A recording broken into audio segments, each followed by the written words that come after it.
Ingatkah kamu kisah paling menyedihkan di balik kelahiran Yesus Kristus? Ketika Yesus lahir di Bethlehem, ia tidak datang ke dunia yang netral. Orang-orang Majus dari timur mencari dia, menyebutnya sebagai raja orang Yahudi.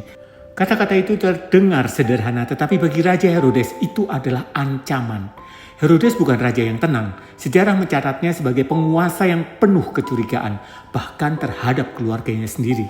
Maka ketika mendengar tentang seorang raja yang baru lahir, ketakutannya berubah menjadi amarah. Ia mencari bukan untuk menyembah, tetapi untuk menyingkirkannya. Para Majus tidak kembali kepadanya. Yusuf pun diperingatkan dalam mimpi untuk membawa Maria dan bayi Yesus mengungsi ke Mesir.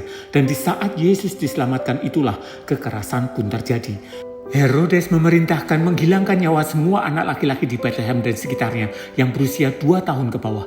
Perintah ini lahir bukan dari kesalahan anak-anak itu, bukan pula dari tindakan Yesus, melainkan dari ketakutan seorang penguasa yang takut kehilangan kuasa. Bethlehem hanyalah sebuah desa kecil. Jumlah korban kemungkinan tidak terlalu besar. Namun tangisan para ibu menggema sepanjang sejarah keselamatan. Injil Matius melihat di sana gema nubuat lama. Rahel menangisi anak-anaknya dan tidak mau dihibur. Ratapan Israel kuno hidup kembali bukan sebagai pengulangan kosong, tetapi sebagai bab baru dari kisah yang sama. Ketika Allah mendekat, dunia yang takut sering memilih kekerasan. Anak-anak ini tidak mengenal Yesus. Mereka pun tidak pernah mengucapkan iman, namun gereja menyebut mereka martir. Mereka wafat karena Kristus, bukan karena pengakuan lisan, melainkan karena kehadirannya. Mereka menjadi saksi tanpa suara bahwa terang dunia sudah ditolak bahkan sebelum ia berbicara. Inilah keunikannya. Murid-murid kecil ini mendahului gurunya dalam penderitaan. Palungan sudah dibayangi salib. Natal dan pengorbanan tidak pernah terpisahkan. Karena itulah gereja mengenang kanak-kanak suci ini di tengah oktav Natal 28 Desember.